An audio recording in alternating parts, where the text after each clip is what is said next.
Assalamualaikum warahmatullahi wabarakatuh. Alhamdulillahi rabbil alamin. Wabihi nasta'in wa ala umurid dunya waddin. Ashhadu an la ilaha illallah wa ashhadu anna Muhammad Rasulullah. Allahumma salli ala sayyidina Muhammad wa ala ali sayyidina Muhammad. Bapak-bapak, ibu-ibu, hadirin wal hadirat rahimakumullah. Bersyukur kita kepada Allah dengan selalu kita ucapkan alhamdulillahirabbil alamin.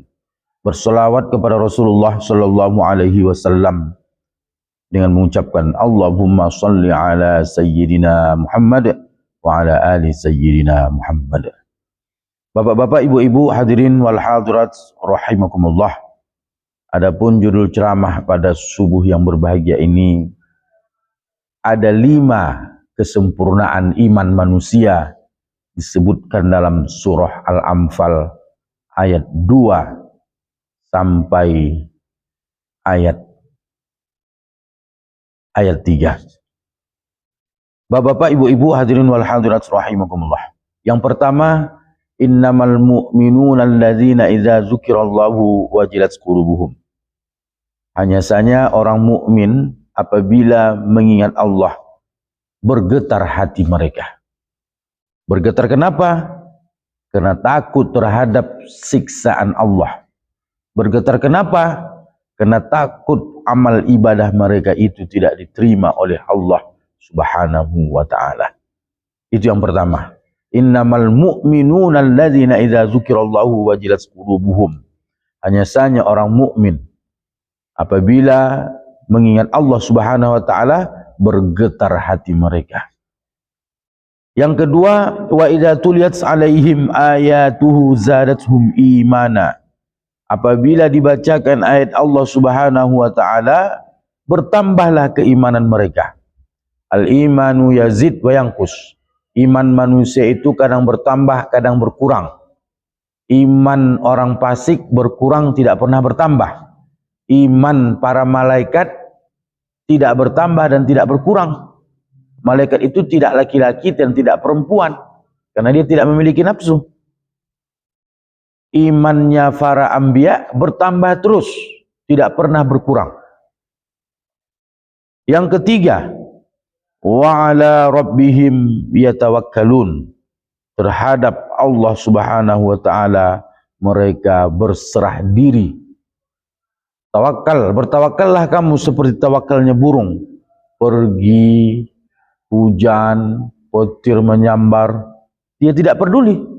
Dia tetap menyerahkan dirinya kepada Allah. Pergi kosong, pulang berisi. Yang keempat, alladzina yuqimuna shalah. Orang-orang yang melaksanakan salat. As-salatu imaduddin. Salat itu adalah tiangnya agama. Salat itu adalah seperti kepala manusia. Kalau manusia tidak berkepala nggak bisa hidup. Maka itulah pentingnya posisi salat itu. Salat adalah sumber dari segala amal. Segala macam amal pun kita lakukan. Kalau kita tidak melakukan ibadah salat, maka seluruh amal ibadah kita ditolak oleh Allah Subhanahu wa ta'ala. Yang terakhir, wa mimma razaqnahum yunfiqun. Dan sebagian rezeki-rezeki kami yang kami berikan kepada mereka, mereka impakkan, mereka berikan, mereka keluarkan zakat mereka, mereka impakkan harta mereka. Bersedekahlah, berimpaklah kalian, kata Rasulullah SAW, dapat memadamkan murkanya Allah Subhanahu wa ta'ala. Berimpaklah dan bersedekahlah, dapat melepaskan diri kita dari azab-azab kubur. Idza mata ibnu Adam inqata amaluh. Apabila mati anak Adam, terputus amalnya. Amal orang yang hidup kepada orang yang mati itu tidak terputus. Amal orang yang mati kepada orang yang hidup terputus. Maka perlulah kita berikan amal makanan-makanan mereka dengan bentuk sedekah, dengan bentuk impak, atau harta-harta yang mereka tinggalkan, kita berikanlah kepada mereka. kita sedekahkan supaya mereka senang dan bahagia di sana. Apa ganjarannya kalau kita lakukan? Yang pertama, ulaika humul mu'minuna haqqan. Mereka itu mendapatkan mukmin yang benar di sisi Allah Subhanahu wa taala. Yang kedua, lahum darajatun 'inda rabbihim. Di sisi Allah Subhanahu wa taala mereka mendapatkan derajat. Yang ketiga, wa maghfiratun, dan mendapatkan keampunan dari Allah. Yang kelima, rezeki yang keempat, rezeki yang mulia.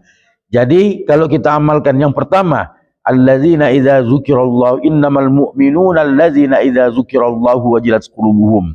Hanya saja orang mukmin apabila mengingat Allah Subhanahu wa taala bergetar hatinya. Yang kedua, wa idza tuliyat alaihim ayatuhu zadatuhum imana. Apabila dibacakan ayat Allah bertambah keimanan mereka. Yang ketiga, wa ala rabbihim yatawakkalun.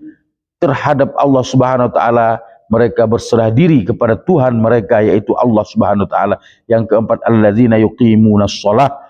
Mereka melaksanakan salat. Yang keempat, mimma razaqnahum yunfiqun. Sebahagian rezeki-rezeki kami yang kami berikan kepada mereka, mereka infakkan. Kalau yang lima itu kita kerjakan, apa ganjaran Allah? Ulaika humul mu'minuna haqqan. Mereka mendapatkan mukmin yang benar. Yang kedua, lahum darajatun 'inda rabbihim.